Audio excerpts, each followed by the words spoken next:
আমার বউ তুই, আমার বউকে দিয়ে আমি যা খুশি তাই করাবো, তাতে তোর কি? তুই এখন আমার রুম গোছাবি, ফ্লোর মুছবি, বিছানা চাদর পাল্টাবি, সবশেষে ওয়াশরুম পরিষ্কার করবি। বুঝতে পারছিস? যদি না করিস, বাসর ঘর ছেড়ে আজ রাতের জন্য আমি নাইট ক্লাবে চলে যাব, 100 মেয়ের সাথে নাচবো। কথা কি ক্লিয়ার নাকি ভেজাল আছে?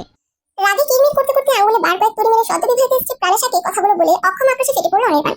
দুধমতো বকতে না পারার কারণে মেজাজ কন্ট্রোলের বাইরে চলে গেল। কাজ দিয়েছি মাত্রই সেটা না করে নবপরিণীতা তার সাথে তর্কাতর্কি করছে। মানা যায়? এমন বদকিসিমের মেয়েকে কেন কবুল বলে বিয়ে করলো, এটাই এখন তার আফসোসের কারণ হয়ে দাঁড়ালো। প্রাণেশা হতবাক হয়ে তাকিয়ে রইল তার দিকে। সঙ্গে সঙ্গে অনির্বাণের চোখে মুখে রাগ ও হিংসা ফুটে উঠতে দেখলো। স্বামী নামক প্রাণীকে কথাগুলো হজম করতে পারল না বিধায় জ্বলন্ত আগ্নেয়গিরি নিয়ে জল করে উঠে বলল, তোমার সাথে বাসর করার জন্য আমি যেন হাত পা ছুড়ে কেঁদে মরছি। বের হও রুম থেকে। কাছে আসবে তো তোমার রুমের সবকিছুকে ফুটবলের মতো পোটলা বানিয়ে লাথি দিয়ে গোল গোল খেলবো। একে তো মাথার ভিতরে থাকা মগজটুকু ফুটন্ত পানি নিয়ে টকবক টকবক করে ওঠলাচ্ছে। প্রাণেশার কথায় সেটুকু জল এখন চতুর্দিকে ছড়িয়ে পড়ল। মস্তিষ্ক ধিকি ধিকি করে জ্বলে জ্বলে উঠল। সহ্যের বাইরে চলে গেল সবকিছু। প্রাণেশার এই বেয়াদবি হজম করতে না পেরে অনির্বাণ জোরে সোরে এক লাথি মারল ফ্লোরে। সারাদিনের কথা মনে করে তাতে দাঁত চেপে বলল, তোকে আমি কোনোদিন বউ হিসেবে মানবো না। তুই একটা বেয়াদব, ডাইনি, কালনাগিনী, শাকচুন্নি, শেওড়া গাছের ভূত। সেই ছোটবেলা থেকে জ্বালাচ্ছিস, তাও সুখ পাসনি, এখন আরো জ্বালানোর পায়তারা করছিস। বের হ আমার ঘর থেকে, এক্ষুনি বের হ, ভূতনি কোথাকার। প্রতি নিঃশ্বাসে যে মিথ্যা বলো, তোমার লজ্জা হয় না? ছি, একটু আগেই বলেছো আমি তোমার বউ। বিয়ের পর বউয়েরা স্বামীর ঘরে থাকে, স্বামীর ঘরে তাদের ঘর হয়। যেহেতু আমি তোমার বউ, এই ঘর এখন আমার, এর মালিকানাও আমার। বকাবকি না করে ঘুমাতে দাও। তোমার মতো পালোয়ানের সাথে যুদ্ধ করার মতো এনার্জি আপাতত নেই। ভালো মতো ঘুমোই, সকালে উঠে যুদ্ধ করব। Good night. অনির্বাণ দমে গেল না, তেলে বেগুনে জ্বলে উঠে বলল, বউ হওয়ার শখ হয়েছে তাই না? বাসর করবি আমার সাথে? জীবনটা আমার ছেঁড়াবেড়া বানিয়ে বউ সেজে থাকতে তোর লজ্জা হলো না? এই ছেঁড়াবেড়া জীবন এখন আমি জোড়া লাগাবো কি করে? তোমার ছাড়াবেড়া জীবন কিভাবে জোড়া লাগবে সেটা তো তুমি ভালো জানবে, আমি কি করে বলবো? আমি কি সুই সুতো যে বলা মাত্রই সেলাই হয়ে জোড়া লাগিয়ে দেবো? উফ, প্রাণেশা, খামোখা রাগ বাড়াচ্ছিস আমার। যাই এখান থেকে। যাবো না, কি করবে? আমি এই ঘরেই ঘুমাবো, পারলে আটকে দেখাও। কথা শেষ করে জিহ্বা বের করে ভেঙে কাটলো প্রাণেশা। আপাতত যুদ্ধের সমাপ্তি টেনে পরনের বেনারসি পাল্টাতে ওয়াশরুমে প্রবেশ করলো। কারণ এখন যদি কথা ইতি না টানে, এই যুদ্ধ সকাল পর্যন্ত চলবে। তাই বিরতি নিয়ে অনেকক্ষণ সময় নিয়ে ফ্রেশ হয়ে লেডিস টি শার্ট ও ট্রাউজার পরে বাইরে এসে দেখলো অনির্বাণ তখন ঝিমিয়ে চেয়ারে বসে আছেন। তাকে দেখে অনির্বাণ বলল, তুই আমার ঘর থেকে যা প্রাণেশা। যাওয়ার বেলা তোর কাপড় চোপড়ে নিয়ে যাবি। এই মুহূর্তে তোকে আমার অসহ্য লাগছে, প্লিজ লিভ। সম্পর্কে দুজনে চাচাতো ভাই বোন হলো, বড় হয়েছে একসাথে একই বাড়িতে। সেই সুবাদে রোজ ঝগড়া হতো, তর্ক বিতর্ক হতো, কথা কাটাকাটি হতো, তবে কখনো গায়ে হাত পর্যন্ত এগোতো না। এই দিকটা খুব সতর্কতার সাথে এড়িয়ে যেত দুজনেই ভীষণ ঝগড়টে। পান থেকে চুন খসলে শুরু হয়ে যেত ঝগড়াঝাটি। তবে বর্তমানে সিচুয়েশনটা সম্পূর্ণ আলাদা। গত 2 বছর ধরে নিজের ব্যক্তিগত ব্যবসার সুবিধায় বাড়ির বাইরে গিয়ে ঢাকা শহরে নিজের আলাদা জগৎ তৈরি করে সেখানেই থাকা খাওয়ার বন্দোবস্ত করে নিজেকে গুছিয়ে নিয়েছে অনির্বাণ। খুব বেশি প্রয়োজন না হলে বাড়ি আসে না। গতকাল এসেছিল প্রাণেশের বিয়ের খবর শুনে। প্রাণেশের ভীষণ মেজাজি, ঘাটতেরা রক্তটা খাম খেলেও ছলাছলা মেজাজি মেয়ে। জীবনে ঘর সংসার কি কেন হয় এসব নিয়ে তার মাথা ব্যথা নেই। সারাদিন পুরুষ মানুষের মতো শার্ট প্যান্ট পরে বাইরে ঘোরাঘুরি করে, বন্ধু বান্ধবদের নিয়ে আড্ডা দেয়, টুরে যায়। আলাদা কাজের মধ্যে একটা কাজ করে নিয়ম করে বিভিন্ন ধরনের চারা গাছ রোপণ করে। ভার্সিটি যাওয়া আসার পথে রোজ এক একটা ফুলের চারা অথবা ঔষধি গাছ নিয়ে আসে। সেটা বাড়ির আঙিনায় রোপণ করে নিয়মিত তার যত্ন নেয়। এইভাবেই কয়েক বছর অসংখ্য নাম না জানা ফুলের গাছ ও ঔষধি গাছ লাগিয়ে বাড়ির আঙিনা সাজিয়ে নিয়েছে সে, একদম নিজের মতো করে। তার সমস্ত ধ্যান জ্ঞান এই গাছের দিকে, অন্য কোনো দিকে মনোযোগ নেই। দ্বিতীয় রাজে আসে। ছলাছলা স্বভাবের কারণে বিয়ের নাম শুনলে কাজিনদের বলতো, দূর, বিয়ে করে কি হবে, দেখিস আমি কোনো দিন বিয়ে করবো না, এই গিন্নিপনা আমাকে দিয়ে হবে না। প্রাণেশা অনার্স শেষ করেছে কিছুদিন আগে, ভালো রেজাল্টও করেছে। তাই বাড়ির মুরব্বীরা আলাপ আলোচনা করে তার বিয়ে ঠিক করেছিলেন তারই প্রিয় বন্ধুটির সাথে। কিন্তু বিয়ের দিন তার প্রাণপ্রিয় বন্ধু লাপাত্তা। বরের গোষ্ঠী শুধু সবার ফোন নম্বর একসাথে বন্ধু, কারোর সাথে যোগাযোগ করা যাচ্ছিল না। এদিকে দিন গড়িয়ে যাচ্ছিল প্রায়। সেই বেলা ফোন এলো, আজকে পালিয়েছে তার পছন্দের মানুষটি নিয়ে। সেটা শুনে দুঃখ পেয়ে কেঁদে কেটে গাল ভাসিয়ে দেওয়ার বদলে বেনারসি খুলে সমবয়সী বয়সে ছোট সব কাজিনদের নিয়ে উড়াদুরা নাচানাচি শুরু করেছিল প্রাণেশা। যেন বিয়ে ভাঙেনি, বরং তার রং লেগেছে। বাড়ির সবাই তার এত সব আচরণে রীতিমতো বিরক্ত, ক্ষুব্ধ। বিয়ে ভাঙলে আশেপাশের মানুষজন খারাপ কথা শোনাতে, এই ভেবে অনির্বাণের বাবা, প্রাণেশার বাবা ও বাকি 2 চাচা মিলে নিজেদের সম্মান বাঁচাতে নিজেদের বাড়ির মেজর ছেলে শেখ অনির্বাণ সৈকতের ঘাড়ের উপর চাপ বাড়িয়ে দিতে কোনো প্রকার পূর্ব প্রস্তুতি ছাড়াই বিয়ে পড়িয়ে দেওয়ার সিদ্ধান্ত নেয়। আর তাতেই ঘরের প্রত্যেকটা সদস্যের উপর রেগে মেগে বোম হয়ে গিয়েছিল অনির্বাণ। মুখের উপর তর্ক করতে পারেনি। বড় ভাই, বাবা ও চাচাদের খুব সম্মান করে চলে সে, তাদের কথা মেনে চলার চেষ্টা করে। তাছাড়া বাড়ির সম্মান, বাবা চাচাদের সম্মান, এসব ভেবেই রাজি হয়ে গিয়েছিল সে। কবুল বলে প্রাণেশার মতো ঘাটতেরা আধা বেটা ছেলে মেয়েকে বউ বানিয়ে নিজের ঘরে জায়গা দিতে বাধ্য হলো। প্রাণেশা তার থেকে 5 বছর ছোট হলেও নিজেকে সে সবসময় বড় ও পণ্ডিত দাবি করে।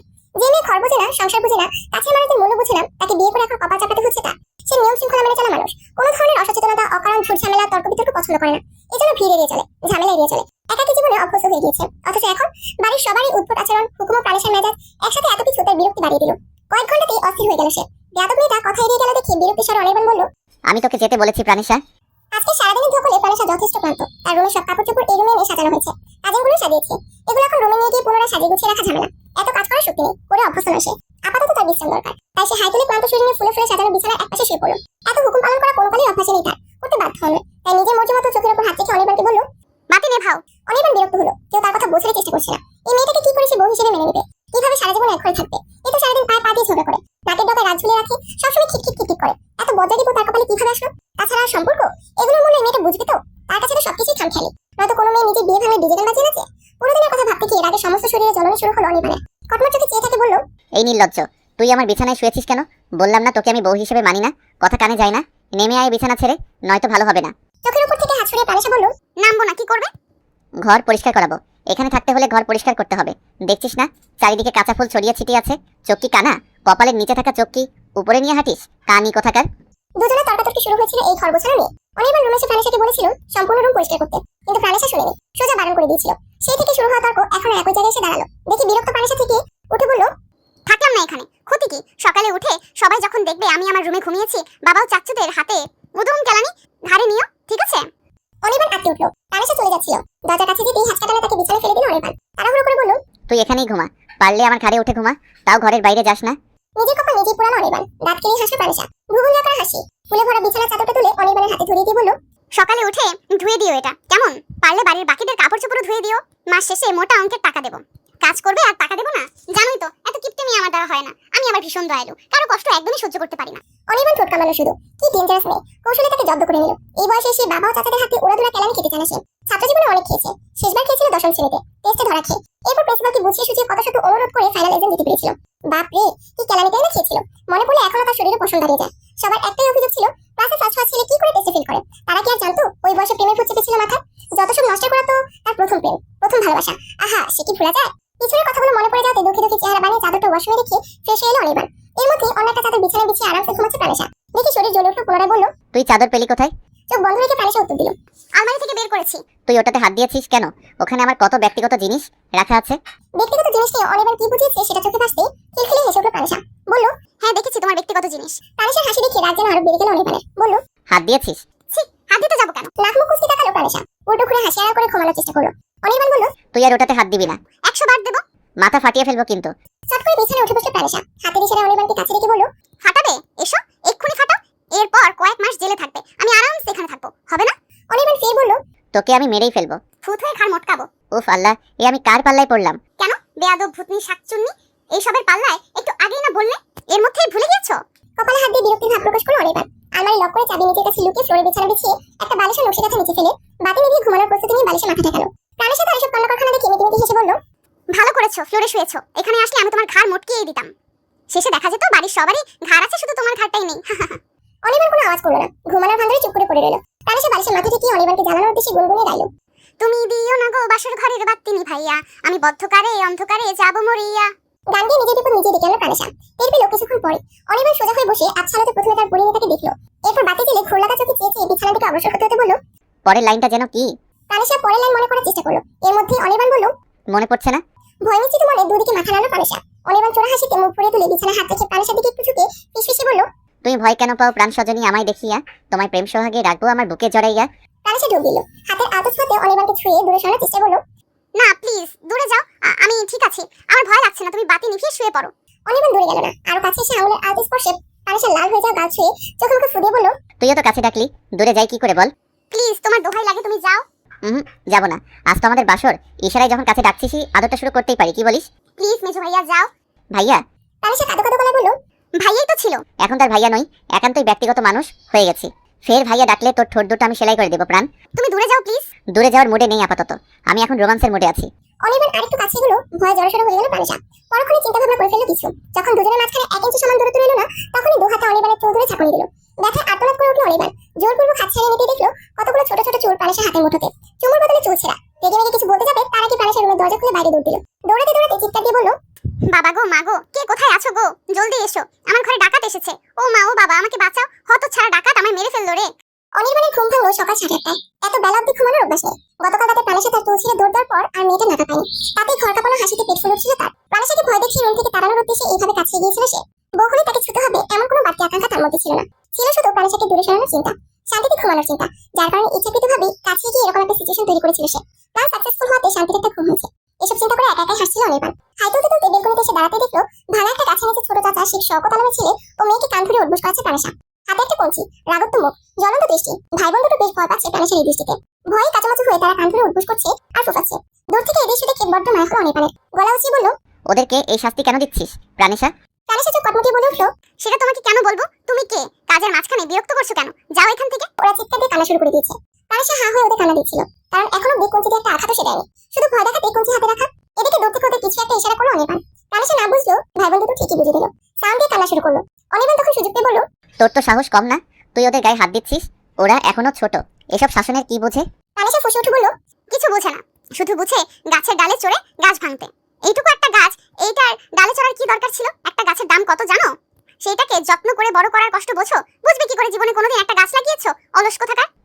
আসছে জ্ঞান দিতে। অলস তো তুই, অকর্মাও তুই, কাজের মধ্যে পারিস ওই একটাই। মেয়ে হয়ে জন্মেছিস, তোর তো দিনরাত রান্নাঘরে থাকার কথা। তুই কেন পুরুষের মতো হাঁটাচলা করবি? আধা বেটা ছেলে একটা। আমি কি করব না সেটা আমি বুঝবো, তুমি মাথা ঘামানোর কে? আমি কে জানিস না? কবুল বলে যে আমার গলায় ঝুলেছিস, সেটা কি ভুলে গিয়েছিস? আমি তো স্বামী, এখন থেকে আমার সব কথা মেনে চলবি, নয়তো। প্রাণেশা দাঁত টিনমিন করে বলল, আমি তোমার গলায় ঝুলিনি, যা হয়েছে তাতে আমার হাত ছিল না। এই জন্য তুমি যদি ভাবো রোজ রোজ অফিস যাওয়ার আগে রান্না বান্না করে তোমাকে মুখে তুলে খাইয়ে দিয়ে প্রতিসেবা করবো, তাহলে ভুল ভাবছো। প্রাণ মরে গেলেও হাত পা পুড়িয়ে তোমার জন্য রান্না করবো না। তোর হাতে রান্না খাবার চেয়ে কচু গাছে দড়ি বেঁধে ঝুলে যাওয়া বেটার। অনির্বাণ যেভাবে কৌতুক করে বলল, প্রাণেশাও ঠিক একইভাবে বলল, তাহলে যাও ঝুলো। বাড়ির ওই পাশে পরিত্যক্ত ঝোপঝাড় আছে, ওইখানে অসংখ্য কচু গাছও আছে। তোমার যেটা ভালো লাগে তুমি সেটাই ঝুলে পড়ো, খামোখা আমার কাছে বিরক্ত করো না। কোনো মতে প্রাণেশাকে থামানো গেল না। এদিকে বাচ্চা দুটো সমানে কেটে চলেছে। এই পর্যায়ে সে প্রাণেশাকে প্রায় ধমকে উঠে বলল, ওদের উপর টর্চার করিস না প্রাণেশা, ব্যাপারটা ভালো দেখাচ্ছে না। তুই কিন্তু খুব বাড়াবাড়ি করছিস। ওরা আমার গাছ নষ্ট করেছে, ওদেরকে এত সহজে ছেড়ে দেবো না। তুই এত ছোট লোক, সামান্য একটা গাছের জন্য অবুঝ বাচ্চাদের উপর টর্চার করছিস? ছি প্রাণ। ছোট লোক শব্দটা শুনে রাগে দুঃখে কষ্টে অপমানে প্রচন্ড কান্না পেল প্রাণেশা। তার এত যত্নের গাছ, এত প্রিয় গাছ, এই দার্জিলিং গাছটা সংগ্রহ করার জন্য অনেক কষ্ট করতে হয়েছিল তাকে, খুঁজেই পাচ্ছিল না। এই 5 বছরের গাছটা যথেষ্ট বড় হয়েছিল, তবে এতটা শক্তপোক্ত হয়নি। গতকাল সবাই বিয়ের ঝামেলায় ব্যস্ত ছিল, সে নিজেও ব্যস্ত ছিল বিয়ে ফেলার প্ল্যান নিয়ে। মাঝখান দিয়ে বৃক্ষ দুটো কখন যে খেলা থাকে তার শখের ও যত্নের গাছটা ভেঙে ফেলেছে কেউ দেখেনি। আজ সকালে ঘুম ভাঙার পর বাগানে পানি দিতে এসে এই দৃশ্য দেখে কষ্টে হাওয়া করে কেঁদেছিল প্রাণেশা। কে করেছে এই কাজ সেটা খুঁজতে গেলে বৃক্ষ দুটো লুকাতে চাইছিল, তাতেই তাদের কালো কারখানা বুঝে গিয়েছিল সে। আর এই জন্য শাস্তি দিচ্ছে যেন পরবর্তীতে এই ধরনের ভুল তারা না করে। কানাডাও যে শকতালা বাগানে সে দুই বাচ্চার কাদো কাদো মুখ ও প্রাণেশের রাগী মুখ, ফোলা ফোলা চোখ ও ভেজা গায়ে দেখে ঘটনা কি তার আন্দাজ করতে পেরে সামনে কি বললেন, ওরা কি আবারও গাছ ভেঙেছে? উপনিস মাথা তুলে ভাঙা দারুচিনি গাছটা দেখে প্রাণেশা বলল, সপ্তাহে একদিন একটা না একটা গাছ ওরা ভাঙবেই, তুমি ওদের হাত পা বেঁধে দাও চাচ্চু, পুরো বাগানের 12টা বাজিয়ে দিচ্ছে ওরা। শকতালা নিজের ওয়ানে পুরো মেয়ে রানিশা ও স্মৃতিপূর্ণ ছেলে রাদিনের দিকে রাগী মেজাজে তাকিয়ে শাসনের সুরে বললেন, তোমরা কিন্তু কাজটা ঠিক করো না। খেলতে গেলে গাছ ভাঙে কি করে? সাবধানে খেলা যায় না? তাছাড়া খেলার জন্য ঘন ভরা খেলনা আছে, বাগানে এসে খেলতে হবে কেন তোমাদের? গাছ কত উপকারী এটা জানো না? এভাবে যদি প্রতিদিন একটা করে গাছ নষ্ট করো, পরিবেশের কত ক্ষতি হবে সেটা বুঝতে পারো না? কথা থেকে ছেলের দিকে তাকিয়ে বললেন, এটুকু গাছে কে উঠেছে? রাদিন ফটাফট আঙুলটা বোনের দিকে ঘুরিয়ে নিল। রানিশা বলল, আমি ইচ্ছে করেই উঠিনি আব্বু, ভাইয়া তো আমাকে গাছে ওঠা শেখাতে চাইলো। দর্জি দুজনে সেটা বেশ বুঝতে পারলেন শকতালা। রানিশাকে বুঝতে বললেন, তুই মন খারাপ করিস না মা, ওরা আর গাছ ভাঙবে না, আমি বুঝিয়ে বলেছি। এরপর পকেট থেকে বেশ কিছু টাকা বের করে প্রাণেশার হাতে ধরিয়ে দিয়ে বললেন, নাস্তা খেয়ে আজকে গিয়ে নিজের পছন্দ মতো কয়েকটা চারা গাছ কিনে আনবি।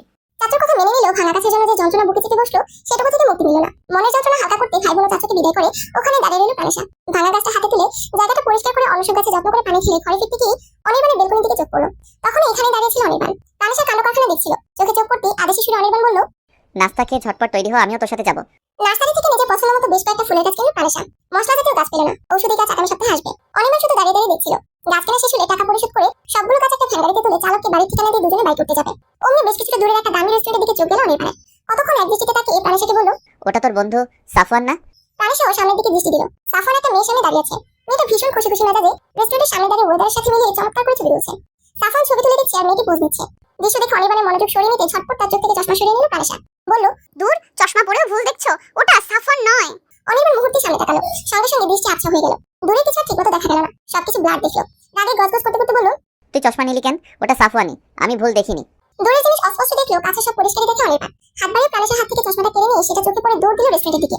প্রাণেশা বোকা বোকা দৃষ্টিতে কিছুক্ষণ তাকিয়ে পর মুহূর্তে অনির্বাণের মেজাজ বুঝে নিয়েও পিছন পিছন দৌড় দিল। চাচাতে চাচাতে বলল, খামোখা দৌড়াচ্ছ, ওটা সাফওয়ান না রে ভাই, সাফওয়ানের আত্মা। পরক্ষণে ভাই ডাকাতে জিব্বে কামড় দিল। কাহিনী যা হওয়ার তাই হলো। রেস্টুরেন্টের সামনে গিয়ে সাফওয়ানের কলার চেপে ধরল অনির্বাণ। বলল, তোমার এত বড় সাহস, আমার বাড়ির ইজ্জত নিয়ে ছিনিমিনি খেলো? মেয়ে নিয়ে ঘুরবে ঘুরো, আমাদের বাড়ির ইজ্জতের দিকে কেন হাত বাড়িয়েছিলে? তাকে বিয়ের স্বপ্ন দেখি অন্য মেয়েকে নিয়ে ফষ্টি নষ্টি করতে তোমার লজ্জা হয় না? সাফওয়ান প্রথমে হতভম্ব হয়ে গেল অনির্বাণের এই কাণ্ডে। পরবর্তীতে ঘটনা কি সেটা বুঝতে পেরে বলল, আরে ভাইজান ছাড়ুন, আমি আপনার বাড়ির ইজ্জত নিয়ে ছিনিমিনি খেলিনি। প্রাণেশা যতটা আপনার কাজিন ততটা আমার ভালো বন্ধু, আর বন্ধু হিসেবে আমার কর্তব্য ওর চা না চার মূল্য বোঝা। আমি জাস্ট এটুকুই করেছি। দৌড়ে এসে জোরপূর্বক সাফওয়ানের কলার থেকে অনির্বাণের হাত ছাড়িয়ে নিল প্রাণেশা। জোরে জোরে নিঃশ্বাস নিয়ে বলল, তুমি তো পাবনার পাগলের চেয়েও কম যাও না, একটা মানুষের সাথে কেউ এরকম আচরণ করে? অনির্বাণের মেজাজে আগুন, নিজেকে সামলাতে পারছে না সে। যতবারই মনে হচ্ছে প্রাণেশার বিয়ে ভেঙে এই ছেলে তাদের বাড়ির মান সম্মান নষ্ট করে দিতে চাইছিল, ততবারই মেজাজটা চিরবিরি উঠছে। এখন প্রাণেশার হাতে টান খেয়ে রাগিনা তার ফুলে ফেটে উঠল। চিৎকার করে বলল, ওর মতো 2 পয়সার ছেলে সাহস হয় কি করে তোকে নিয়ে এই ধরনের ড্রামা করার? বিয়ে যদি নাই করবে 10 জন জানিয়ে বিয়ের দিন তারিখ পাকা করেছিলে কেন? বেঈমান, মিথ্যুক, ধোকাবাজ একটা, ওকে আমি জেলে দেবো। ঝটপট ফোন বের করে নিজের পরিচিত একজন পুলিশের সাথে যোগাযোগ করতে চাইল অনির্বাণ। প্রাণেশা টান মেরে ফোন নিজের হাতে নিয়ে বলল, শান্ত হও, ওর কোনো দোষ নেই, যা হয়েছে সব আমার ইচ্ছেতেই হয়েছে। অনির্বাণ বড়সড় একটা ধাক্কা খেলো। বিস্মিত স্বরে বলল, মানে? জিহ্বা দিয়ে ঠোঁট ভেজালো প্রাণেশা। সাফওয়ানের দিকে তাকিয়ে বলল, তুমি তো জানোই এই বিয়ে শাদী নিয়ে আমার কোনো স্বপ্নই নেই, আগ্রহও নেই, মাথা ব্যথাও নেই। সবাই যখন বিয়ের জন্য চাপ দিচ্ছিল, নিজেকে বাঁচাতে ও আঙ্কেল আন্টির সাহায্যে এই প্ল্যানটা করেছিলাম, যেন বিয়ে ভাঙার পর আর কেউ কোনোদিন বিয়ে নিয়ে আমাকে জোরাজুরি না করে। অনির্বাণ যেন শুনে থেকে হোঁচট খেলো। প্রাণেশার এই কথা তার বিশ্বাস হলো না। দেখে যাচাই করতে বলল, তার মানে তুই জানতি বিয়ের দিন ও আসবে না? হ্যাঁ জানতাম। তাহলে আমার উপর চেপে বসেছিস কেন? এখন আমি কি করব? তুই তো ঘর সংসার বুঝবি না, আমিও তোকে বউ মানতে পারবো না। এখন আমার উপায় কি? এই ঝামেলায় আমি কেন জড়িয়ে গেলাম? তোর ফাঁদে তো আমার পা দেওয়ার কথা ছিল না, আমি কেন ফেসে গেলাম? অনির্বাণের এই কথায় সাফওয়ানও যথেষ্ট অবাক হলো। কাহিনী কি জানতে চেয়ে বলল, আপনার উপর চেপে বসেছে মানে? মেজাজে আগুন নিয়ে অনির্বাণ বলল, সেটা তোমার প্রাণপ্রিয় বন্ধুটিকে জিজ্ঞেস করো। বিয়ে ভাঙা নাটক করতে গিয়ে আমার ঘাড়ে চেপে বসেছে। বুঝলাম না। প্রাণেশা ফ্যাকাশে কণ্ঠে বলল, কাল যখন তোর বাড়ি থেকে ফোন গেল তুই পালিয়েছিস, তখন মান সম্মান বাঁচাতে বাবা ও চাচুরা মিলে আমাদের সিঙ্গেল জীবনের 12টা বাজিয়ে দিয়েছে। আমরা এখন শুধু কাজিন নই, হাজবেন্ড এন্ড ওয়াইফ। সাফওয়ানের চোখ দুটো গোল গোল হয়ে গেল। সে কতক্ষণ বিস্মিত দৃষ্টিতে দুজনকে দেখলো, এরপর উচ্চস্বরে হেসে উঠল। তার সেই হাসি দেখে প্রাণেশার শরীর জ্বলে গেল। বলল, হাসবি না শয়তান, তোর জন্য এটা হয়েছে। সাফওয়ান তবদা খেয়ে মুখে হাত চেপে বলল, আমার কি দোষ? তুই তো প্ল্যান সাজালি, তোর প্ল্যানে তো শেষ পর্যন্ত কবুল বলার কথা ছিল না, বললি কেন? না বলে উপায় ছিল? সবাই আমাকে চেপে ধরে কবুল বলিয়েছে। পরক্ষণে অনির্বাণের দিকে আঙুল তাক করে বলল, এই যে সামনে থাকা একটা জ্যান্ত গাধা, তার মাথায় কোনো বুদ্ধি নেই। আরে ভাই, কেউ চেপে ধরলেই কেন কবুল বলতে হবে? সদর দরজা তো খোলা ছিল, দৌড় দিতে পারলো না। এই গাধার জন্য এখন আমার জীবনটা শেষ। উত্তেজনা ঠোঁটে করে ঝুলেছিল অনির্বাণের। ফটাফট বলল, তুই দৌড় দিতে পারিসনি? আমি তো তোর প্ল্যানের কথা জানতাম না। তুই যখন জানতি তাহলে ভাগলি না কেন? মাথা মোটা কোথাকার। নিজে তো বাঁচতে পারলি না, আমাকেও বাঁচতে দিলি না। কি যে করবো, ধুর। সত্যিটা জানার পর মেজাজে 12টা বেজে গেছে অনির্বাণের। প্রাণেশা যদি বিয়ে ভাঙার ইচ্ছে ছিল, তাহলে শেষ পর্যন্ত বিয়েটা করলো কেন? কেনই বা তার জীবনে প্রবেশ করলো? এই মেয়েকে নিয়ে ঘর সংসার কিভাবে হবে? চিন্তা করতে গিয়ে অস্থির হয়ে গেল অনির্বাণ। নিজের আচরণের জন্য লজ্জিত হয়ে সাফওয়ানকে বলল, তুমি কিছু মনে করো না সাফওয়ান, এই গাধি আমাকে আগে কিছু বলেনি, তাই তোমাকে এখানে দেখে রিয়্যাক্ট করে ফেলেছি। ভেবেছি ওর জীবন নষ্ট করে। লজ্জার কথা বলতে পারলো না অনির্বাণ। জেনে বুঝে প্রাণেশা তাকে এরকম একটা সিচুয়েশনে ফেললো। কি লজ্জাজনক ব্যাপার হলো এটা। নির্দোষ একটা মানুষকে বকে দিল। সে কথা এড়িয়ে যাওয়ার বাহানায় খানিকটা দূরে গিয়ে মাথা ঠান্ডা করার জন্য একটা লেমন জুস কিনে তাতে চুমুক দিয়ে ওদের দিকে চেয়ে দিল। সাফওয়ান তখন প্রাণেশাকে বলল, বিয়ে করলি অথচ কিছু জানালি না, এখন টিট অন্তত দিয়ে যা, নয়তো ছাড়বো না। বকা খাইছিস, তার সুদ তুলে ছাড়বো। প্রাণেশা পাংশুমুখে বলল, তোর কি ধারণা আমি খুব জমিয়ে ঘর সংসার করব?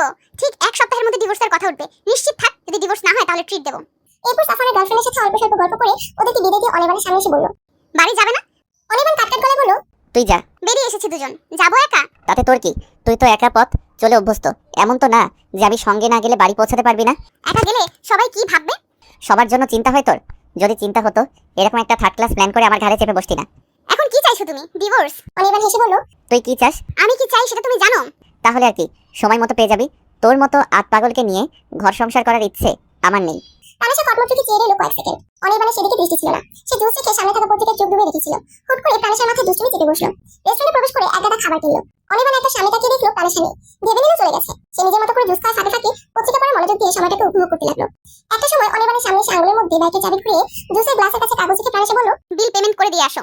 সামনে তাকিয়ে চমকে গেল অনির্বাণ। বলল, তুই যাসনি? তোমাকে বাসনা দিয়ে যাবো না। বাসটা কেমন বুঝলো না অনির্বাণ। তবে সামনে থাকা কাগজ খুলে লম্বা একটা লিস্ট দেখে আত্মুঠে বলল, এত খাবার কে খেলো? প্রাণেশা রাস্তা দিকে বসে থাকা কয়েকজন ভিখারি দেখিয়ে বলল, ওরা খাচ্ছেন আমাদের বিয়ের ট্রিট। বিল দিও কেমন, আমি যাচ্ছি। অনির্বাণ কিছু বলার আগে আঙুলের পাশে থাকা চাবি দেখিয়ে রহস্যময়ী হাসি সে বাইক স্টার্ট করে হাওয়ার বেগে উড়ে গেল প্রাণেশা। অনির্বাণ দৌড়ে এসে নাগাল পেল না। তার বাইক অথচ মেয়েটা তাকিয়ে ফেলে রেখে চলে গেল। এই মধ্যে রেস্টুরেন্টের ওয়েটার এসে বিল চাইলে পকেটে হাত দিয়ে আরেক দফা বাসছিল অনির্বাণ। তার ক্রেডিট কার্ড, মানি ব্যাগ কিছু পকেটে নেই। কারো হেল্প নেওয়ার জন্য টেবিল থেকে ফোন নিতে এসে দেখলো ফোনটা অনেক। জীবনে এরকম বেজ্জতের সামনে পড়েনি সে। আজ পরে ভীষণ লজ্জা মাটিতে মিশে যেতে ইচ্ছে হলো তার। কপাল চাপড়ে বিড়বিড় করে বলল, উফ আল্লাহ, লজ্জা আমি কোথায় রাখি? এখন কি হবে? বিল পেমেন্ট করব কি করে? বিল না মিটিয়ে রেস্টুরেন্ট থেকে বাড়ি ফিরতে পারবে না, এটি বেশ বুঝলো অনির্বাণ। হাতে সামান্য খুচরো পর্যন্ত নেই। রাগে মেতে যখন সব টাকা আসে, প্রাণেশার সামনে থেকে সম্পর্কের দিক ভুলে গিয়ে জোরসে একটা চড় দিয়ে বসতো। কিন্তু মেয়েটাই তো পালালো, তাও আবার এরকম একটা লজ্জাজনক বাইক দিয়ে বিব্রতকর অবস্থায় রেখে। কোনো মতে এখান থেকে সম্মানের সাথে উদ্ধার হতে পারলে বাড়ি গিয়ে ইচ্ছা মতো শাস্তি দিবে। এইটুকু মনস্থির করে উপায় খুঁজতে লাগলো অনির্বাণ। ওইটা তার মনোভাব বুঝলো না। সে তাড়াতাড়ি বলল, বিলটা পেমেন্ট করুন স্যার। অনির্বাণ কিডনিক পেঁচাতে বলল, করছি রে ভাই, আপনার টাকা নিয়ে আমি পালাবো না, একটু সময় দিন। ওইটার কিছুক্ষণ তাকিয়ে নিজের কাছে ব্যস্ত হয়ে পড়লো। অনির্বাণ তাকে আবার ডেকে বলল, আপনার ফোনটা একটু দিবেন। ওইটা তার বিপদ ও সামান বুঝলো কিনা কে জানে। তবে নিজের ফোন বাড়িয়ে দিয়ে টেবিল মোছা শুরু করলো। টোট কামড়ে নিজে বড় ভাই শেখ আরিয়ান শামসের নম্বরে ডায়াল করলো অনির্বাণ। রিসিভ হতে লজ্জিত কণ্ঠে বলল, ভাইয়া আমি অনি, একটা হেল্প লাগবে। ভাইয়ের কণ্ঠস্বর চিনতে পেরে ওপাশ থেকে আরিয়ান বলল, কি হেল্প? আমার 15,000 টাকা লাগবে, আমি বাসায় গিয়ে দিয়ে দিব। ইজ্জতের ব্যাপার, প্লিজ বাঁচাও। কি হয়েছে? তুই না প্রাণেশাকে নিয়ে বেরোয়েছিলি? হ্যাঁ, ওই তো বাসটা দিল। বাস? সব কথা খুলে বলল অনির্বাণ। শুনে ওপাশে অট্টহাসিতে ফেটে পড়লো আরিয়ান। কৌতুকের সুরে বলল, একদিনেই যদি পকেটের এই অবস্থা হয়, সারা জীবন ওকে সামলাবি কিভাবে ভাই? অনির্বাণ দিগ্বিষে হারিয়ে বলল, তোমরাই তো আমাকে বুঝলে না, এখন বলছো সামলাবো কি করে? ঘাড়ে চাপানোর আগে এটা ভাবনি যে প্রাণের সাথে আর যাই হোক ঘর সংসার হবে না? ভালো করেই জানো ও একটা মিচকে শয়তান, বদের হাড্ডি। কেমন বিপদে ফেলেছে দেখেছো? ইজ্জত নিয়ে টানাটানি। ভাইয়ের দুঃখে কষ্ট হওয়ার বদলে মাথা একটু হাসি দিয়ে বসলো আরিয়ানে। ফোনের পাশে এত শব্দ করে হাসছিল সে, সেই হাসি অনির্বাণের মুখটা চুপসে দিয়েছে। সে মুখ ভার করে চুপ করেছিল। সমাধান দিতে আরিয়ান বলল, ওখানে কারো বিকাশ অ্যাকাউন্ট থাকলে নাম্বারটা টেক্সট কর, আমি টাকা পাঠাচ্ছি। থ্যাংক ইউ ভাইয়া, আমি বাড়ি গিয়েই ফেরত দিয়ে দিব। দূর, ফেরত দিতে হবে না, নাম্বার দে কুইক, আমার মিটিং আছে। ওইটার বিকাশ নম্বরটাই আরিয়ানকে দিয়ে 5 মিনিট অপেক্ষা করলো অনির্বাণ। এর মধ্যে টাকা চলে এলে 10,000 টাকা বিল মিটিয়ে বাকি টাকা পকেটে রেখে রেস্টুরেন্টের বাইরে পা রাখতেই ভিখারিদের সামনে পড়ে গেল সে। দল বেঁধে সবাই তার সামনে এসে প্রশংসা ও দোয়া করে ভাসিয়ে দিল। সবচেয়ে বেশি যে দোয়া করলো তা হলো, তোমার বউটা খুব সুন্দর বাজান, এমন সুন্দর মনের মানুষ আজকাল দেখাই যায় না। আল্লাহর কাছে দোয়া করুন রোজ ভালো থাকো দুইজনে। এই জাতীয় দোয়া প্রশংসা শুনলে লজ্জায় লাগে। লজ্জা থেকে বাঁচতে ওনাদের পাশ কাটিয়ে একটা সিএনজি থামিয়ে বাড়ির দিকে রওনা দিল অনির্বাণ। নতুন যে চারা গাছ এনেছিল সেগুলোর বাড়ির আঙিনায় রোপণ করছিল প্রাণেশা। যেহেতু তার আর কোনো কাজ নেই, তাই আস্তে ধীরে সময় নিয়ে মনোযোগ দিয়ে নিজের কাজটা করছিল। মাথা নিয়ে কাজ করছিল বলে বাগানের মাঝখানের রাস্তা দিয়ে অনির্বাণের প্রবেশটা সে দেখতে পেল না। অনির্বাণ ঘরে প্রবেশ করে চারপাশে চোখ ঘুরিয়ে প্রাণেশাকে খুঁজলো। বকাঝকা পরে দিতে এই ভেবে ফ্রেশ হতে নিজের রুমে প্রবেশ করে বিছানার উপর রাখা নিজের ক্রেডিট কার্ড, মানিব্যাগ ও মোবাইল দেখে নিশ্চিত হলো প্রাণেশা বাড়িতেই আছে। কিন্তু চিন্তা বাড়লো, মোবাইল না হয় হাত থেকে কেড়ে নিয়েছিল বলে ওটা প্রাণেশার হাতেই ছিল। মানিব্যাগ ও ক্রেডিট কার্ডের নাগাল মেয়েটা পেল কি করে? পকেট কাটলো? সন্ধ্যার মনে নিজের প্যান্টের পকেট চেক করলো অনির্বাণ। কোনোদিকে ছেঁড়া ফাটা নেই, অথচ সবকিছু প্রাণেশার দখলে। কিভাবে? ভাবতে ভাবতে যখন কোনো সমাধান পেল না, চোখে মুখে বিরক্তি ও রাগ নিয়ে সবকিছু গুছিয়ে রেখে টাওয়েল ও পোশাক নিয়ে ওয়াশরুমে প্রবেশ করলো। লম্বা সময় ধরে শাওয়ার নিয়ে বের হতে প্রাণেশার মা তার মেজো চাচি তাহমিনা আহমেদের মুখোমুখি পড়ে গেল। তিনি দরজার কাছে দাঁড়িয়ে আছেন, হয়তো কিছু বলবে বা জানতে এসেছেন। এত কিছু না ভেবে হাসি মুখে বলল, কিছু বলবে চাচি আম্মা? তাহমিনা আহমেদ গম্ভীর চেহারা নিয়ে শুধু উপর নিচ মাথা নাড়ালেন। অনির্বাণ সেই চেহারা খেয়াল করে চেয়ার বাড়িয়ে দিয়ে বলল, বসো এখানে, তারপর বলো। তিনি বসলেও কিছু বলতে পারছিলেন না, কেবলই আনমনে কিছু একটা ভেবে যাচ্ছিলেন। অনির্বাণ সেই ভাবনারত চেহারার দিকে তাকিয়ে বলল, কি বলতে এসেছো নির্ভয় বলো, আমি তোমার ছেলের মতো, আমার সামনে কোনো সংকোচ করো না। তাহমিনা আহমেদ বিষণ্ণতায় ভরা কথা বললেন, জানি এই অদ্ভুত কাজকর্ম আমাকে খুব চিন্তা ফেলেছে অনেক। এই জেদ এই রাগ এসব কিভাবে এলো মাঝে মধ্যে ভেবে পাই না আমি। মেয়েটাকে বুঝবো সেই সুযোগ আসে না। 2 মিনিটের সময় দেয় না কাউকে। সবসময় ওর এই খামখেয়ালি আচরণ মেনে নেওয়া যায় না। আমরা সবাই অতিষ্ঠ, সবকিছুর একটা লিমিট থাকে, কিন্তু সব লিমিট ক্রস করে ফেলেছে। বিয়েটা সিরিয়াসলি নিচ্ছে না কেন বলতো? অনির্বাণ কি বলবে ভেবে পেল না। এমন না যে প্রাণেশাকে সে খুব ভালো বুঝে, একেবারেও বুঝে না এটাও নয়, তবে এরকম চলাফেরাটা খুব চিন্তার। প্রাণেশা খুব যে বেয়াদব, উশৃঙ্খল কিংবা মারকুটে এমনটাও না। তার একটাই সমস্যা, সে নিজের মতো করে বাঁচতে ভালোবাসে, নিজেকে সময় দিতে ভালোবাসে, নিজের কথা ও ইচ্ছেদের গুরুত্ব দিতে ভালোবাসে। এইটুকুতে যদি আঘাত চলে আসে তাহলে একটু রাগ, একটু জেদ ও গুসা দেখা দেয়। একটু ভেবেচিন্তে অনির্বাণ বলল, ও কি কাউকে ভালোবাসতো? না না, এমনটা হলে রূপ ও অনি নিশ্চয়ই জানতো। প্রাণেশা হচ্ছে প্রাণেশার বড় বোন, আর রূপকথা হচ্ছে এবারে বড় ছেলে আরিয়ানের বিবাহিত স্ত্রী। তাদের 2 বছর একটা মেয়েও আছে। বাড়ির গুরুজনদের সাথে সম্পর্ক যেমনই হোক, রূপকথার সাথে প্রাণেশার সম্পর্কটা গলায় গলায়। প্রাণেশার বিষয়ে যদি কেউ বেশি জানে সেটা একমাত্র রূপকথা, এরপর প্রাণেশা। প্রাণেশা খুব কমই বোনকে জানে, বুঝে। রূপকথার মতো করে বোঝে না। বিয়ের পর থেকে বোনকে সে সময় দিতে পারে না, নিজের স্বামী ও সংসার নিয়ে সে ব্যস্ত। চাচি আমার কথায় মাথা নেড়ে অনির্বাণ বলল, বিয়ের ব্যাপারটা কি ওর উপর জোর করে চাপিয়ে দাওনি? তাহমিনা আহমেদ খানিক সময় চুপ থেকে বললেন, ওর যে ছোট ছোট ছেলে মেয়েদের বিয়ে হয়ে গেছে, ওর নিজেরই সব কটা বান্ধবীর বিয়ে করে সন্তানের মা হয়ে গেছে। ওই শুধু উল্টাপাল্টা লজিক দেখিয়ে বিয়েটা বানচাল করে দিতে চায়। আমি নিশ্চিত গতকালের বিয়েটা ও ইচ্ছে করেই ভেঙেছে। অনির্বাণ সামান্য হেসে বলল, ঠিক ধরেছো, তোমার মেয়ে প্ল্যান করে বিয়েটা ভেঙেছে, কিন্তু শেষ পর্যন্ত সাকসেসফুল হয়নি, কারণ তোমরা মুরব্বীরা আমাকে বলির পাঠা হিসেবে পেয়েছো। এমন করে বলিস না অনি। ছাড়ো, তুমি ভাবির সাথে কথা বলেছিলে প্রাণের পছন্দ অপছন্দ নিয়ে। হ্যাঁ বলেছিলাম, ও তো বললো প্রাণী সে কাউকে ভালোবাসে না, এমন কি ওর জীবনে নেই। তাহলে বিয়ে নিয়ে ওর এত আপত্তি কেন? সেটাই তো ভাবছি বাপ। গতকাল রাতে নিজের ঘরে ঘুমালো, সকালে উঠে জানতে চাইলাম ঘরে কখন এলো। বললো ও নাকি এই বিয়েটাই মানে না, তাই তোর ঘরে থাকবে না। এখন আমি কি করবো? তুই তো জানিস ওর বাবা কতটা রাগী। কিছু হলেই লোকটা শুধু আমার উপর চেপাট করে। দুপুরে খাবার খাওয়ার জন্য দেবরকে ডাকতে এসেছিল রূপকথা। দরজায় দাঁড়াতেই দুজনের কথা তার কানে এলো। কাছে এসে বলল, তোমরা এই আত্মাবলকে নিয়ে পড়ে আছো? ওর চিন্তা বাদ দিয়ে খেতে এসো, সবাই অপেক্ষা করছে। এমনিতেই আজ অনেকটা দেরি হয়ে গেছে। ঠিক সময় খাবার টেবিলে সবাইকে না দেখলে অনির্বাণের বাবা খুব রাগারাগি করবেন। নির্দিষ্ট সময় খাবার টেবিলের সামনে উপস্থিত হওয়া বাধ্যতামূলক। এই বিষয়টা মাথায় রেখে এই ঘর সংসার সামলাচ্ছেন বাড়ির গৃহিণীরা। দেরি হলে বাড়ির মুরব্বী মানুষটা কষ্ট পাবেন দেখে চেয়ার ছাড়েন তাহমিনা আহমেদ। অনির্বাণকেও তারা দিলেন। তিনি বেরিয়ে যাওয়ার পর রূপকথাও বেরিয়ে যাচ্ছিল। কি ভেবে যেন কিছু পথ পিছিয়ে এলো সে। অনির্বাণ আয়নার সামনে দাঁড়িয়ে ভিজে চুল মুছছিল। রূপকথা বলল, তুমি কি কাল ঢাকায় চলে যাবে? অনির্বাণ উত্তর দিল, হ্যাঁ ভাবি, কাজের চাপ আছে। প্রাণেশাকে সাথে নেবে? একটু ভেবে অনির্বাণ বলল, যেতে চাইলে নিব, নয়তো এখানেই থাকবে, কিন্তু সমস্যা তো একটাই, ও ডিভোর্স চাইছে। প্রাণেশার জন্য এই সিদ্ধান্ত নেওয়া কঠিন কিছু না। এটা আর কেউ না জানলেও রূপকথা খুব ভালো মতো জানে। সেই কথা শুনে দেবরটি বলল, ও চাইলে তুমি ডিভোর্স দিয়ে দেবে? এত সহজ সব? সম্পর্ককে এতটা মূল্যহীন তোমরা কেন ভাবছো অনি? অনির্বাণ হেসে বলল, আমি না তো, তোমার ননদিনের ইচ্ছে। স্বামী হিসেবে আমার দায়িত্ব ওর ইচ্ছের মূল্য দেওয়া। এই কথাতে রূপকথা একটা নাটকে হাসি ছুটে চলে বলল, তোমরা কে কবে ওর ইচ্ছের মূল্য দিয়েছো বলো তো? অনির্বাণ একটু থমকালো। টাওয়াল হাতে নিয়ে রূপকথার মুখোমুখি দাঁড়িয়ে বলল, ও যা করেছে নিজের ইচ্ছেতেই করছে, সবকিছুকে ফেলনা ভাবছে। জীবনে কোনো কিছুর গুরুত্ব ওর কাছে নেই। ও শুধু নিজেকেই ভালো রাখতে জানে, আর কিছু নয়। ওকে দিয়ে ঘর সংসার ভালোবাসা এগুলো আশা করা বোকামি। রূপকথা ফের হেসে বলল, ঠিকই বলেছে। ওর কাছে এগুলো আশা করা বোকামি। ও না হয় সম্পর্কের মূল্য বোঝে না, তুমি তো বোঝো। একটা সুন্দর সম্পর্ককে গোড়া থেকে যত্ন করে গড়ে তোলার আগে নেগেটিভ সিদ্ধান্ত কেন নিচ্ছ?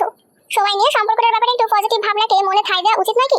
উপনিস মাথা ঝাঁকিয়ে অনির্বাণ বলল, অবশ্যই উচিত, এবং আমি সেটা চাই। কিন্তু এর মানে এই না যে আমি তোমার ননদিনীকে ভালোবাসি। এই সম্পর্কটা পবিত্র, পবিত্র বলে এটা আমার কাছে মূল্যবান, ভীষণ যত্নের ও আকাঙ্ক্ষার। তাই আমি এর মূল্য দেব। যেমন করে হোক জড়িয়ে গেছি একসাথে, আলাদা হওয়ার প্রশ্নই আসে না। ও মাথা মোটা হলে কি হবে? আমি তো আর সেটা নই। যা করব ভেবে চিন্তেই করব। ভাবি, তুমি টেনশন নিও না। এবার একটু স্বস্তি নিঃশ্বাস ফেলে রূপকথা ইরফান হাসি দিয়ে বলল, থ্যাংক ইউ। Most welcome.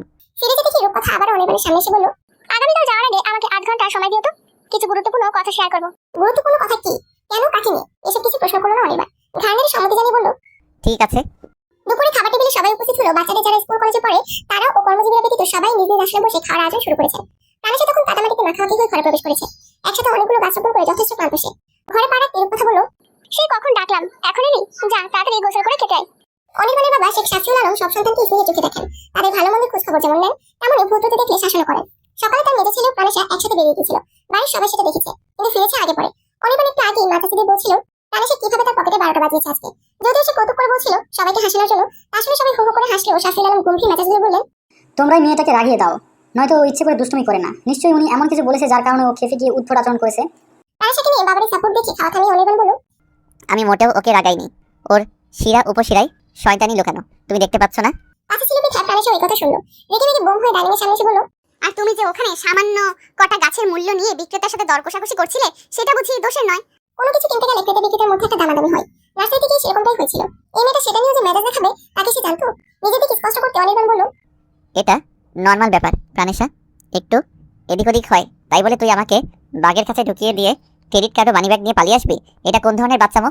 প্রাণেশা একইভাবে বলল, আমি মোটেও বাচ্চামো করিনি। লোকটা চা খেতে দিয়েছিল, চা খাওয়ার ফাঁকে ভ্যান চালককে ভাড়া দিয়ে তুমি তোমার মানিব্যাগ ও বাইকের চাবি টেবিলের উপরে ফেলে রেখেছিলে। পরবর্তীতে সাফওয়ানকে দেখে দৌড় দিতে গিয়ে ওটা নিতে ভুলে গেছো। দরকারি জিনিস যেখানে সেখানে ফেলতে নেই, ওগুলো সব সময় খেয়ালের সাথে সঙ্গে রাখতে হয়। তাই তোমাকে এটা বোঝাতে সব কিছু নিয়ে উড়াল দিয়েছি। যদি ওগুলো আমি না তুলতাম নির্ঘাত চুরি হতো। মনে করে দেখো, তুমি যখন লেমন জুস খাচ্ছিলে আমি তোমার চোখের সামনে বাইকের চাবি ঘুরিয়েছি, তুমি তাও বোঝোনি। এটা কি আমার দোষ? এই ভুলটা কি করে হলো? যদি এরকমই হয় তাহলে তো এখানে প্রাণেশার দোষ নেই। 10,000 টাকা লস দেওয়ার সাথে সাথে লাখ টাকার বাইক ও মহামূল্যবান ক্রেডিটকে বাঁচিয়ে দিয়েছে। বুঝতে পেরে নিজের ভুল স্বীকার করলো না অনির্বাণ। খাওয়ার মুখে নিয়ে শক্ত কণ্ঠে বলল, হয়েছে, আর 2 নম্বরই করতে হবে না। আমার পকেট ফাঁকা করেছিস, তার জন্য অবশ্যই তোকে আজ শাস্তি পেতে হবে। শাস্তি কি সেটা খুব ভালোভাবে জানে প্রাণেশা। সবার মতো একটু শাসাবে, বকা দেবে, কিছু সময় মেজাজ দেখাবে, এরপর সব ঠান্ডা। এসব বকা শুনে শুনে অভ্যস্ত সে। প্রথম প্রথম কষ্ট হতো, হামা করে কাঁদতো, কিন্তু এখন আর কষ্ট হয় না, সয়ে গেছে। সে দোষী হলো বকা শুনবে, দোষী না হলেও বকা শুনবে। ফেল তকমা গুছিয়ে ভালো রেজাল্ট করলো বকা শুনবে, এলোমেলো কাজ কারবারের জন্য বকা শুনবে। বকা তার সবচেয়ে প্রিয় বন্ধু হয়ে গেছে। সে ছাড়তে চাইলে ওইগুলো তার পিছু ছাড়ে না। তাই অনির্বাণের এই কথাগুলো খুব একটা পাত্তা দিল না। হাওয়ায় উড়িয়ে দিয়ে নিজের রুমে চলে এলো। সময় নিয়ে গোসল করে প্রতিদিনের মতো টি শার্টের সাথে লেডিস জেগিংস পরে খাবার টেবিলে এলো। ততক্ষণে সবাই খাওয়া শেষ, শুধু কথা বাকি ছিল। ননদিনীকে দেখে মিষ্টি করে হেসে বলল, তোকে সবাই যতটা অজ্ঞাত ও অকর্মা ভাবে, আদতে তুই ততটাও অজ্ঞাত ও অকর্মানস। তুই যে একটা বুদ্ধিমতী ও যথেষ্ট মেধাবী মেয়ে সেটা আজ প্রমাণ করে দিয়েছিস। রূপকথার কথার অর্থ পুরো বুঝলো না প্রাণেশা। চোখ তুলে তাকিয়ে প্লেট সামনে ধরে বলল, ভাত দাও। ভাত তরকারি সব ননদিনী প্লেটে তুলে দিল রূপকথা, নিজেও নিল। পাশের চেয়ারে বসে হাসি হাসি মাথা বলল, স্বামী জিনিসের মূল্য বুঝতে শিখেছিস দেখে শান্তি একটা ফিলিংস হচ্ছে। ঠোঁট কামড়ে কথার অর্থ বোঝার চেষ্টা করলো প্রাণেশা। বুঝি স্মিত হেসে বলল, একই রক্ত, আলাদা নয়, একই হবে, বুঝেছো? না হতে পারে। পজিটিভ ভাবতে দোষ কি? পজিটিভ তো কত কিছুই ভাবলাম ভাবি, ভালো হলো কি সেই এক কথা, আমাকে দিয়ে কিছু হবে না। আমি তাহলে করবোটা কি বলবে? ভালো রেজাল্ট আনতে পারি না, ঠিকমতো কোনো কাজকর্ম করতে পারি না, ঘরকন্যার কোনো কাজ জানি না, সামান্য 1 কাপ চা কফি নিজে বানিয়ে খেতে পারি না, কাউকে খাওয়াতেও পারি না। মেধা বুদ্ধি স্পেশালিটি বলতে কিছুই নেই আমার মধ্যে, যা আছে সব আলস্য। বাড়ির অন্যরা যা পারে, যেভাবে নিজেদের তুলে ধরতে পারে, আমি সেইভাবে ধরতে পারি না। এটা কি শুধু আমার চেষ্টার ব্যর্থতা নাকি? কিছু বলতে গিয়ে থেমে গেল প্রাণেশা। হয়তো বকতে বা শাসন করতে কোনো এক কারণে অনির্বাণ এসে পাশে দাঁড়িয়েছে। তাতে ভিতরের কথা গিলে নিতে বাধ্য হলো সে। এক নানা ভাত মুখে নিয়ে সেটুকুই পেটে চালান করলো। একটু একটু করে খাওয়া দাওয়ার মাঝে নিজেকে ব্যস্ত রাখলো। কোনো কথা কেন গিলে নিল সেটা অনির্বাণ না বুঝলে ওর কথা ঠিকই বুঝলো। সে খেতে খেতে ডাবলের দিকে তাকিয়ে বলল, কিছু বলতে এসেছে? অনির্বাণ মাথা নেড়ে প্রাণেশার দিকে ইশারা করে বলল, তোমার ননদিনীকে বলে দিও আজ রাতের জন্য যেন আমার রুমে আসে। কাল যেহেতু চলে যাব, যাওয়ার আগে কিছু স্পেশাল ফিলিংসের দরকার আছে। মুখের ভাত শেষ করে আরেকটু ভাত মাছ মুখে তুলেছিল প্রাণেশা। অনির্বাণের কথা শুনে কাশির সাথে সেটুকু আর পেটের ভিতর গেল না। বিষমের সাথে নাক মুখ জ্বলে উঠে অসহ্যকর একটা পরিস্থিতি তৈরি হলো। অনির্বাণ পাশেই ছিল, পিঠে হাত ম্যাসাজ করে এক গ্লাস পানি বাড়িয়ে দিয়ে বলল, আহা, এইটুকুতেই নার্ভাস?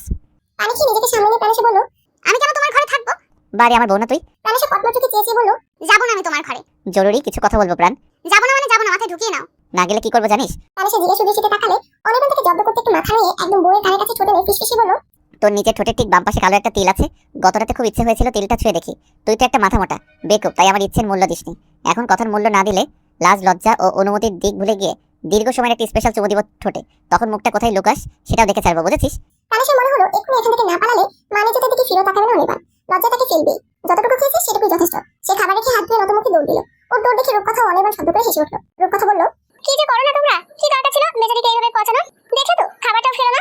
অনির্বাণ সেই দিকে চোখ রেখে বলল, এখন না খেলে রাতে ঠিকই খাবে। ও তোমার সামনে আসবে আর? না আসলে আমিও রুমে যাব। রূপকথার হাসি আর থামলো না, হাসতে হাসতে বলল, দেখবো কেমন পারো। ওই দেখো দরজা বন্ধ করে দিয়েছে। আসলেই তাই, এর মধ্যে প্রাণীটা নিজের রুমে প্রবেশ করে দরজা আটকে দিয়েছে। ওকে হাসি ধরে রেখে অনির্বাণ বিড়বিড়ালো, শুধু কি বিয়েতেই ওর অ্যালার্জি, নাকি স্বামীর আদরেও অ্যালার্জি? আদর করতে চাইলে আমার আনরোমান্টিক বউটা এইভাবে পালিয়ে যায় কেন? সন্ধ্যা হওয়ার পরপরই বাড়ির ছোটরা অনির্বাণকে নাজেহাল করে দিচ্ছে বিয়ের পরবর্তী ট্রিটে।